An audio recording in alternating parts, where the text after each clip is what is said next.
Welcome to your Monday morning on a Tuesday. It's not confusing at all. Um, so today, this is totally inspired by a podcast that I listened to. Um, and I will send you the link. Yeah, it's Deepak Chopra. I never say his name properly. Um, I love I love listening to his work anyway. But he was talking to Jay Shetty, who you may have come across. He was a monk for many years, and now he's kind of a mindset, spiritual wisdom guru. So I will drop the episode into the recording. But essentially, it's really coming back to this essence that we are spiritual beings having a human experience. We're not human beings having a spiritual experience. Our souls decided to come here. I remember like it blowing my mind when I think I'd heard this stuff before and I was like, "Oh, yeah, it's okay." But it really landed one day. It was a choice. Um, Me and my best friend often joke about it when life's feeling pretty lively. It's like, why did we choose to come here? But we choose our parents. We choose everything. We choose this timeline. So many things are coincidences that we think, and that sense, that felt sense that you've been here before, that deja vu, all of those experiences that just bring home that, oh yeah, on this soul timeline, at some point we made this decision to come to Earth and have this human experience. So with that in mind, we're going to look at purpose. Um, and I think, as when I see people and work with clients who have lost purpose or purpose has changed, and this could be an event, it could be something really positive like retirement or a career change or becoming a parent or becoming a grandparent or divorcing or moving house. But the purpose changes. Um, so we're going to have a little look at that. But when I see clients with this change in purpose, and it could be in their control, if it's in their control, that kind of psychological response is generally a positive one.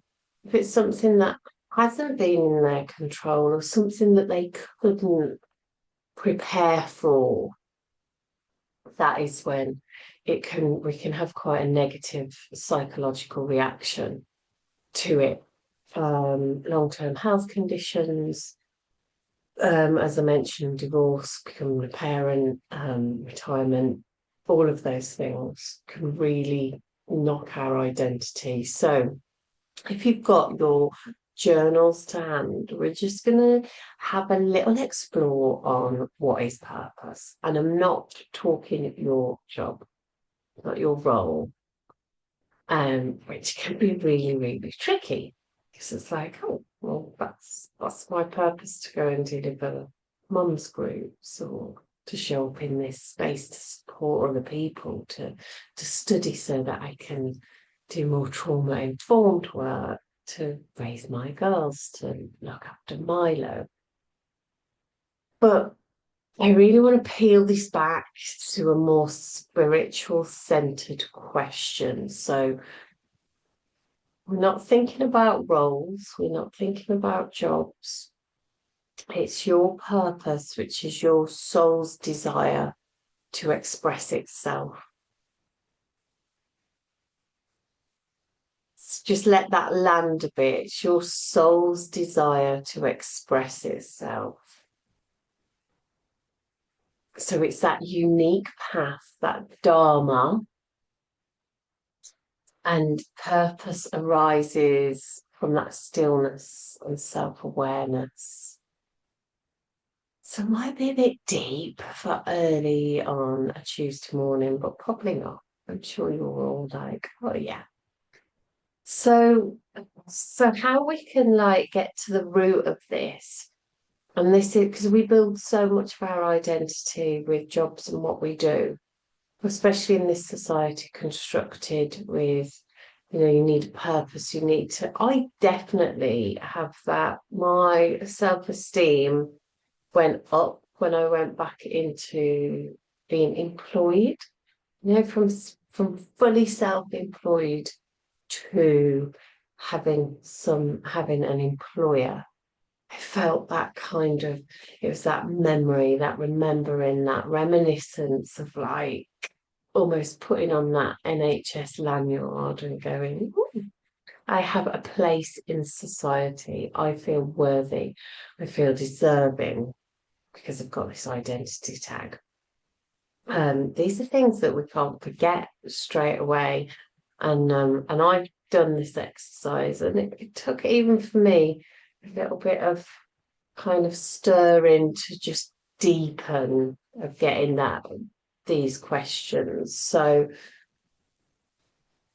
it's what our soul wants. Remember, we've all got this soul blueprint of that knowingness. I was saying to somebody last week, actually, I used to have the teachers used to call in my parents because I was quiet, believe it or not.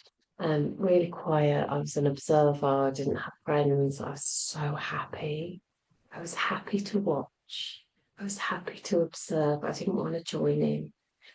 And that was a problem. That was seen as a problem, even though I was telling all these concerned grown-ups, like, I'm happy. Like, I don't want to be in the game. I want to watch the game. So at that age, there was that desire to observe people's behaviour, to watch, to take in, to, I guess, more a natural introvert. That didn't work for society. So I bended to become more extroverted, a more people pleaser, people person, which served me well. So it was that self-perpetuating cycle. But this concept of Dharma, which is our unique path, it's that kind of North Star that we were, as our souls came here to choose. It's already all laid out. But we have to get really, really still. We need a level of self-awareness to peel this back. So some prompts to deepen into soul purpose as opposed to society's purpose, our sun of how we show up in the world. First off, like just explore what brings me joy. Just ask yourself what brings you joy. It could be quite a big list. It could be something that you want to come back to. And leading on from that, of what brings you joy, what makes you feel most alive? Those moments that you get, and they can be really, really small, insignificant. Well, they're not insignificant, but it's the small moments that I'm like, yes, I feel so alive. It could be just sitting on the sofa, watching the Lorax with your daughters. That was mine yesterday. It's just like, oh, feel there's like I do believe, despite the 14, almost 13, navigating those years, I do believe my sole purpose was to become a mother.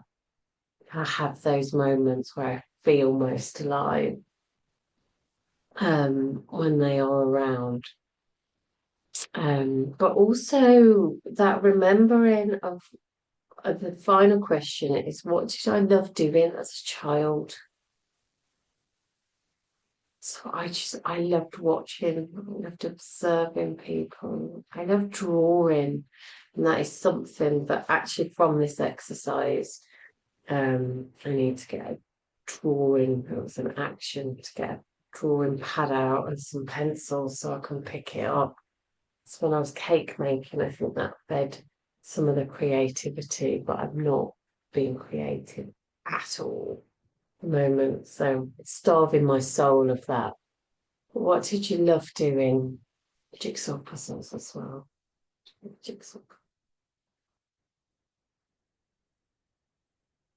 And what Deepak Chopra said in this podcast is you must find the place inside yourself where nothing is impossible. And I feel like when we meditate, when we can come into that complete stillness, we can ignite that flicker of light. Oh, yeah, that's possible. It is possible.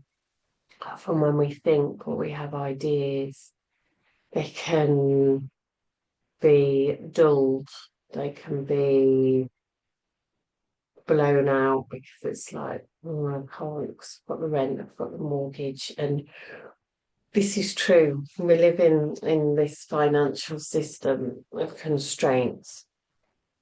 I do think my sole purpose is probably to live in a van at some point and not have all of these overheads as that kind of free spirited, like, yes, I see people, it makes me feel alive when I see people living that life, traveling and yeah. And I have that kind of knowingness that though that time will come for me, that will be that chapter. And it's not right now, but it's those little inklings, it's those feelings, that sensation. And doing the mind body connection meditations, I did one last night. I don't know if you caught up with the recording, but just that felt sense of that dualism of the mind body allows us to recognize when we get that soul ignition, that like it's that feeling that like, oh yeah, feeling all like tingly or fuzzy when you're on the sofa with the children or you see somebody. I saw a lady getting all her shopping and popping it all into the back of her van, and I had a chat with her, and as I was talking to her, I was like, it's coming. Like there's a knowingness within me, and it's almost like my body, my soul is going, this is part of that your dharma, like my soul's blueprint. So walking through, like, so we can do meditation. I'm not going to do one this morning.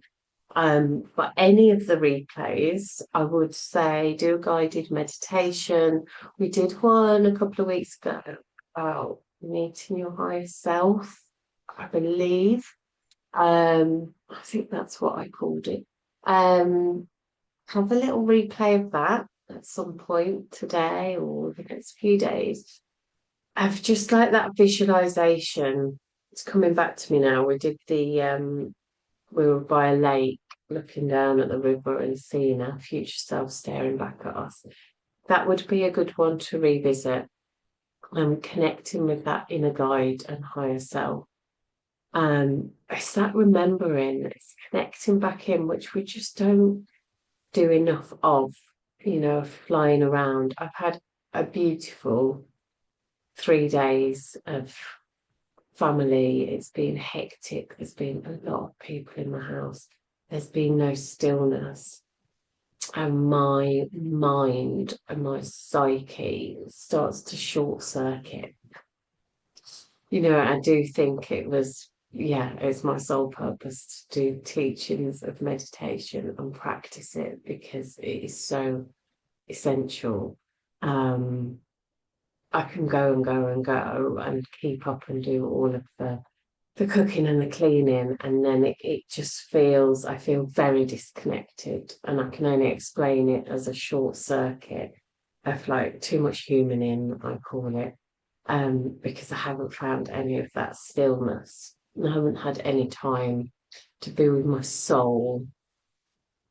You know, it has just been full on human in, which can be great.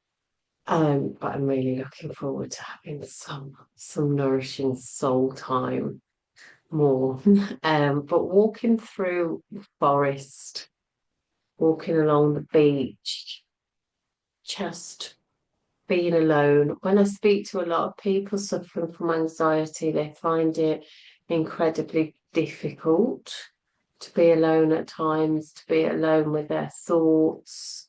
Um, and it may be that if that is you, of that not being able to stop, not being able to sit with self. I always say just simply start with 5 minutes with no phones, no distractions, just 5 minutes a day. Just look at a candle flame, or if that is too much stillness, just grab a cat or a dog if you have any pet, or colouring, anything that is not thinking, not doing. I know that colouring's doing, but you know what I mean. It's that com complacent activities, I think is what they call it. But if you can go for, if you are happy, and you know you feel that soul immersion when you go to certain places, and this next week really get yourself into the forest or a beach walk. I find more stillness in the forest than I do the beach. It depends what the waves are doing. Totally. If it is really, really still, I can find that stillness. Tends to just be less people around in the forest. I find the beach more uplifting. It raises my heart. It's like, and people, yeah, I was talking to my mum the weekend and she said, "You're so drawn to the sea." And I'm like, I just love it, you know, and there is no explaining that. A lot of people are. But you know, I grew up in the Midlands. We haven't got any connections to the water. And again, it's that soul speak, that soul knowing. Um, so when you walk through whatever place it is for you, could be forest, could be beach, it could be, I mean, for my sister, she feels most safe in urban areas, walking through streets and cities. So I talk about forest and sea a lot, just because that's my experience, that's my knowingness. But for my sister, for her, it would be walking through Borough Market in London. I mean, yeah, for me, that would be, yeah, I'd have to do it at 6 a.m. on a Wednesday morning when there's hardly any people there. But that ignites her soul. She absolutely loves all that buzziness and connection. Could be going to theatre, could be going to the cinema. Um, you know, there is no right or wrong. Typically, a lot of spiritually led practices will all be about being immersed in nature, because that, you know, that is where most people go. But don't think, oh, I don't think I get this right because I don't like this part or I don't like that part. It could be going to a city, it could be going to an art gallery, theatre. It's where you have your knowingness, that place that brings you all that joy. And when you're in that place and it almost feels like that presence of your higher self, higher power, higher being, that connection, that soul connection, just ask, like, what message do you have for me about my purpose? You know, it is no coincidence that my sister loves being in the city. She loves that buzzy peopleness. It's not a word, is it? But she thrives. She actually feels panic when you go into like Shropshire Hills or the Welsh Valleys. My sister's almost clawing at the window. She can't breathe. It will ignite some sort of anxiety in her, which is probably to do with like her past life experience, whatever it may be, or maybe it is an inability to sit with self and have that total silence. Whereas I'm very, very similar when I get on the tube, like, gosh, too much. So really feel into what's right for you. Um, and then there's these foundational soul questions that Deepak Chopra has. Is it Chopra? Chopra? You tell me, leave me a voice note how to pronounce it. Um, these foundational soul questions that are who am I? Like, who am I? What do I want? What is my purpose? What am I grateful for? And what is my dharma? You know, how can I serve? It's that it's that self and for the greater good. Um,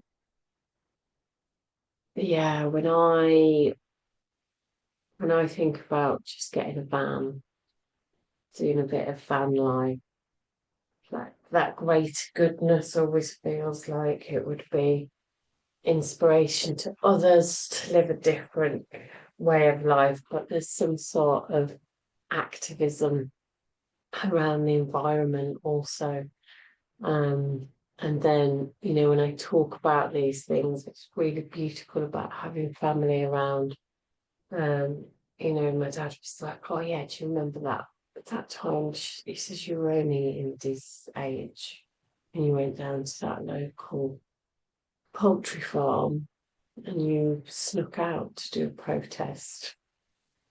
That wouldn't be a thing for a lot of 12-year-olds. But there's that I remember seeing like outside the body shop, stop animal testing and that kind of activism really lit my soul up. No, it wouldn't for every 12-year-old. So really thinking about what makes you feel alive and that joy. And when you live your purpose, you begin to flow with the rhythms of the universe. It's a lovely little quote. But there's also this kind of how we can bring synchronicity into our daily alignment, daily practices for that spiritual alignment. It was definitely humany the last few days, and I can't explain it. I feel like I do it for others, like I show up, like I don't feel this sounds awful. I'm not going to send this recording to any of my family, but I don't receive soul nourishment. I love them, but I always feel like I'm playing a part. Not that I'm being authentic to myself, but I feel like I'm there, but I'm not there, if that makes sense.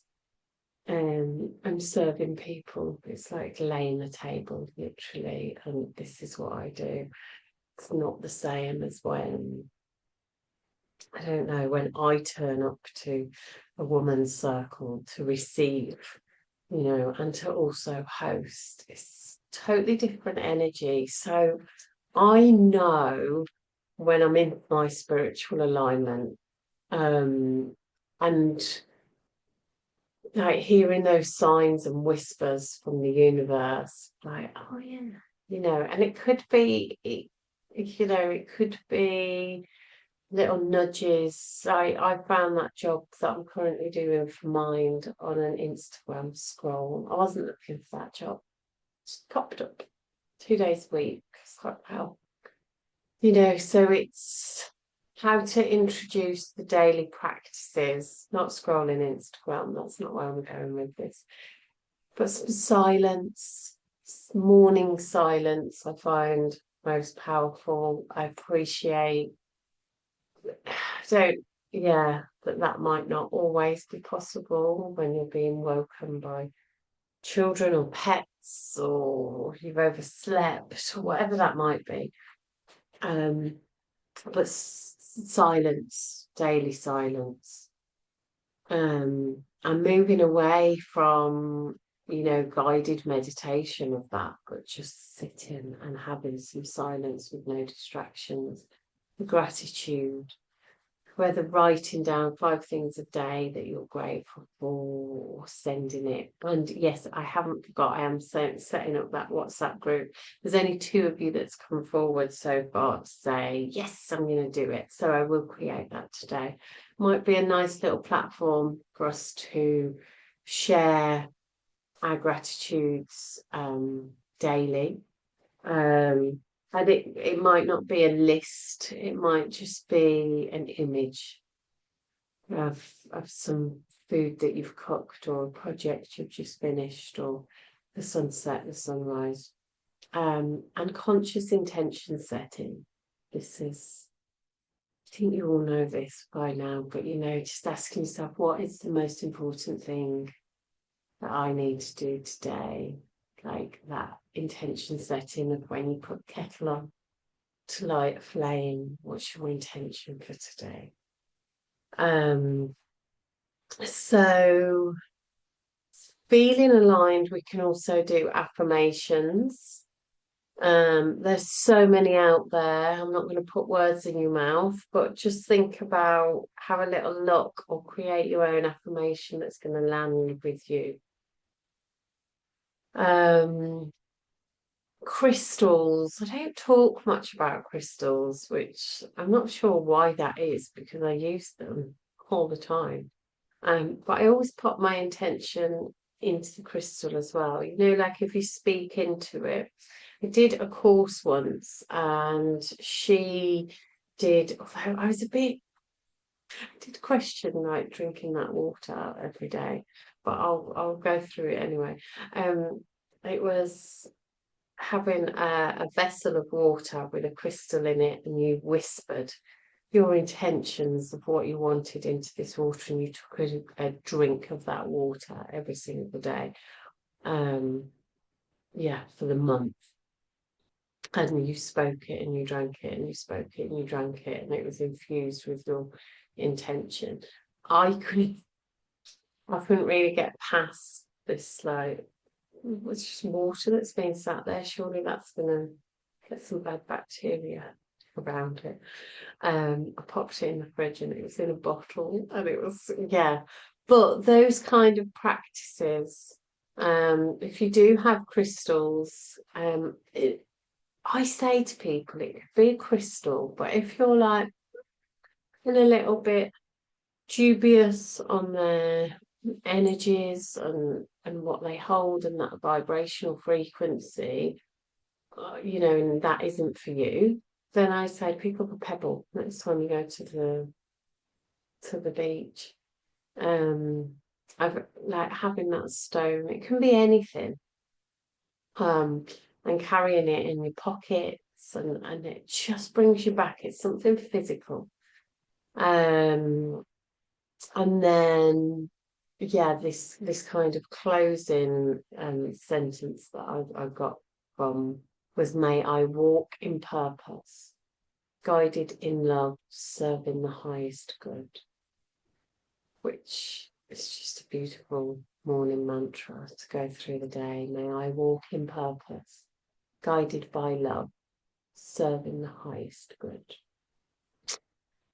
And we haven't got time in this little session, but really the essence of the universe responding to your vibrations, that vibrational energy, which might be something that we could dive into next week. But doing this intentional spiritual practice, these reflection, finding that stillness, connecting with your soul, connecting with your higher power, just raises that vibration. I love, like, science has come so far now that it can be measured, which is insane. at the frequency in which we are vibrating. And when people say find your tribe, it is essentially we are meeting people with similar vibration. So if you spend time with people that are quite negative, you feel it, like you absorb it. To be really mindful around that of who you're giving lots of your time to as well.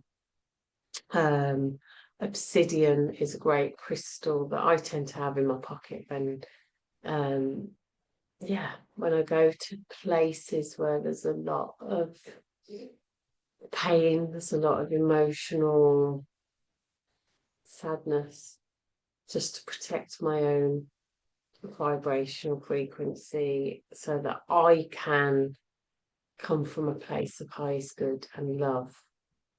Because I am empathetic, I can easily get swept into it, like over identification with what it must feel like to be with that person. And so, yeah, if there's a client who's going through a particularly hard time, got one in my pocket, and yeah, it's just that intentional action, practice, behavior. So I will leave it there. I will try and pop that on a handout at some point today. And I will see you on Thursday. In fact, yeah, Thursday maybe slightly later at 8:30 or 9 p.m. I'll keep you posted because I'm at the bridge on Thursday evening. If you want to come for a free meditation, pop down and have a lovely Tuesday.